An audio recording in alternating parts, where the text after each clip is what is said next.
Shalom Bapak Ibu Saudara-saudara sekalian. Kita kembali berjumpa dalam acara kita yaitu Menerima. Hari ini kita tetap akan membahas seri mengenai sidang Jemaat Smyrna. Dan sebelum kita akan membahas lebih lanjut, mari kita buka terlebih dahulu dengan doa. Terima kasih Tuhan kalau Tuhan masih mengizinkan kami untuk kami belajar firman Tuhan, khususnya dalam acara Menerima hari ini. Kami ingin belajar mengenai seri 7 sidang ini Tuhan, supaya paling tidak kami dapat gambaran bagaimana keadaan dan situasi dari ketujuh sidang jemaat di Asia Kecil yang dibahas dalam kitab Wahyu pasal yang kedua dan pasal yang ketiga. Terpujilah namamu Tuhan, di dalam nama Tuhan Yesus Kristus. Haleluya, amin. Shalom Bapak Ibu Saudara sekalian. Kita akan masuk dalam topik sidang Jemaat Smyrna bagian yang kedua. Untuk bagian yang kedua, saya akan membahas mengenai dua hal. Yang pertama, saya akan membahas mengenai arti kata Smyrna dan kategori sidang jemaat Smyrna. Kemudian hal yang kedua yang nanti akan saya bahas adalah seruan bagi sidang jemaat Smyrna. Nah, kita akan masuk mengenai arti kata Smyrna dan kategori sidang jemaat Smyrna. Arti kata Smyrna adalah mur, yaitu semacam damar pahit tetapi baunya harum sekali, dapat dipakai untuk berbagai macam keperluan. Misalnya saja yang pertama dipakai untuk membuat minyak wangi. Itu bisa dibaca di dalam Mazmur 45 ayat yang ke-9, dikatakan demikian: segala pakaianmu berbau mur, gaharu, dan cendana. Dari istana gading permainan kecapi menyukakan engkau. Perhatikan, segala pakaianmu berbau mur. Jadi dipakai minyak wangi untuk menyemprot pakaian sehingga bau harum daripada mur itu bisa tercium semerbak. Hal yang kedua, mur itu digunakan juga untuk membuat minyak urapan. Itu bisa dilihat di dalam Keluaran pasal yang ke-30 ayat 23 sampai 25. Kita akan lihat demikian bunyi firman Tuhan. Ambillah rempah-rempah pilihan, mur tetesan 500 sikal, dan kayu manis yang harum setengah dari itu, yakni 250 sikal, dan tebu yang baik 250 sikal. Ayat 24, dan kayu teja 500 sikal, ditimbang menurut sikal kudus, dan minyak zaitun 1 hin. Ayat 25, haruslah kau buat semuanya itu menjadi minyak urapan yang kudus, suatu campuran rempah-rempah yang dicampur dengan cermat, seperti buatan seorang tukang campur rempah-rempah. Itulah yang harus menjadi minyak urapan yang kudus.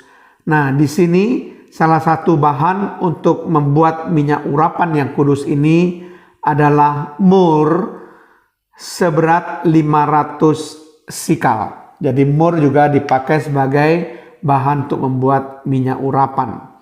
Nah, penggunaan yang ketiga dari mur adalah untuk perawatan tubuh seorang perempuan. Terdapat dalam Ester pasal yang kedua, ayat yang ke-12. Demikian bunyi firman Tuhan. Tiap-tiap kali seorang gadis mendapat giliran untuk masuk menghadap Raja Ahasiweros, dan sebelumnya ia dirawat menurut peraturan bagi para perempuan selama 12 bulan, sebab seluruh waktu itu digunakan untuk pemakaian wangi-wangian.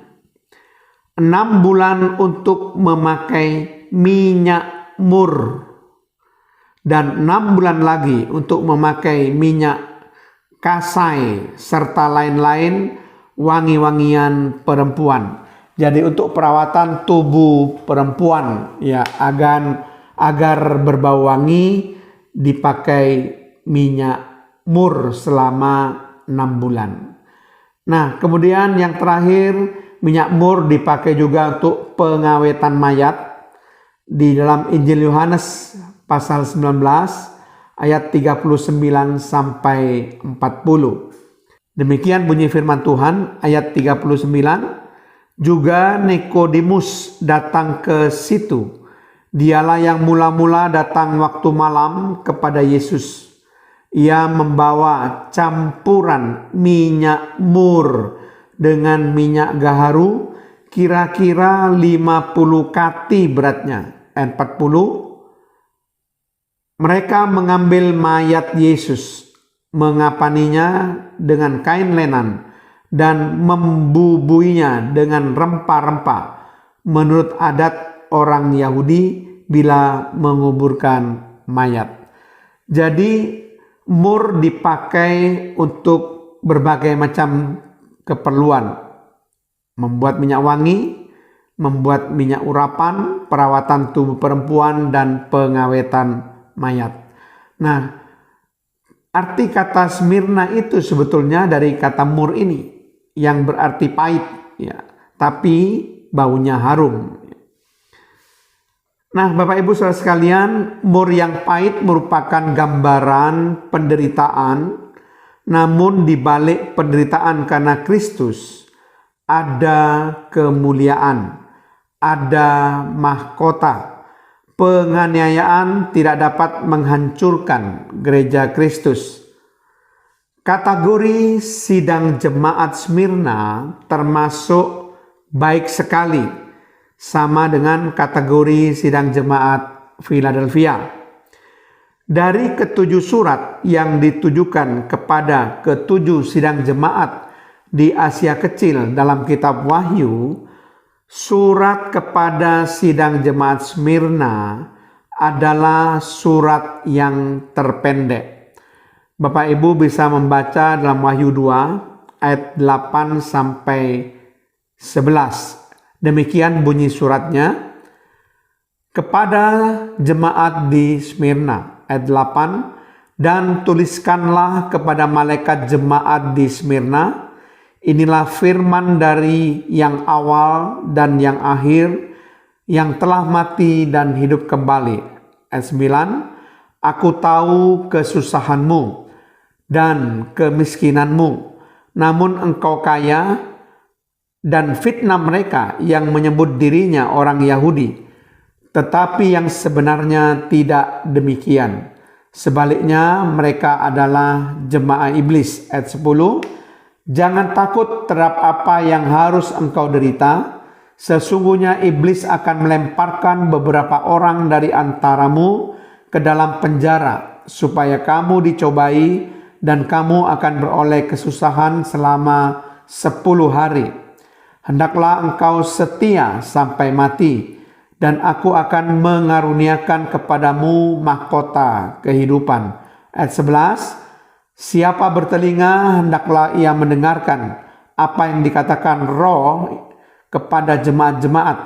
Barang siapa menang, ia tidak akan menderita apa-apa oleh kematian yang kedua. Jadi surat kepada sidang jemaat Smyrna itu yang terpendek, yang cuma ada 4 ayat saja. Wahyu 2 ayat 8 sampai 11 tadi. Dalam surat ini ternyata ketika kita baca tadi, tidak ada tuduhan apa-apa tidak ada teguran apa-apa terhadap sidang jemaat Smyrna ini.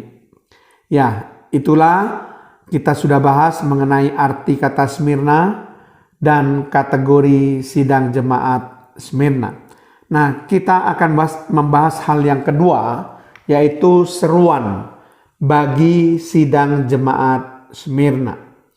Seruan bagi sidang jemaat Smyrna ini terdapat di dalam ayat 11 bagian A, Wahyu pasal 2 tadi, yang berbunyi, siapa bertelinga, hendaklah ia mendengarkan apa yang dikatakan Roh.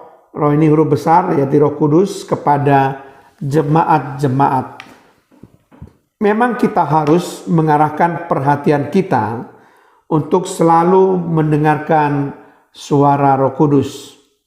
Sebagaimana kitab Ibrani pasal yang ketiga ayat yang 7-8, supaya kita ini tidak mengeraskan hati kita ketika kita mendengarkan suara Roh Kudus, supaya kita boleh menerima dan mengikuti apa yang Roh Kudus mau. Ibrani 3 ayat 7-8 berbunyi demikian.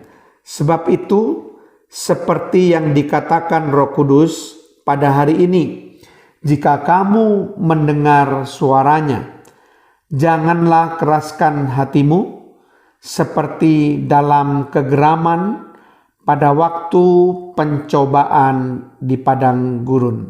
Perhatikan, pada hari ini jika kamu mendengarkan suaranya, janganlah keraskan hatimu. Mari kita selalu dengar-dengaran terhadap suara Roh Kudus, karena suara Roh Kudus adalah suara tuntunan yang terbaik dalam hidup kita, dan kita tidak akan menjadi salah melangkah. Nah, seruan bagi sidang jemaat Smyrna agar mereka tetap selalu mendengarkan apa yang dikatakan Roh Kudus kepada jemaat di Smyrna itu. Amin. Terima kasih Tuhan kalau kami sudah membahas dua hal pada topik sidang jemaat Smyrna bagian kedua ini. Biar kami boleh mengerti Tuhan mengenai arti kata Smyrna dan kategori sidang jemaat Smyrna maupun seruan bagi sidang jemaat Smyrna. Terpujilah namamu Tuhan, di dalam nama Tuhan Yesus Kristus. Haleluya. Amin.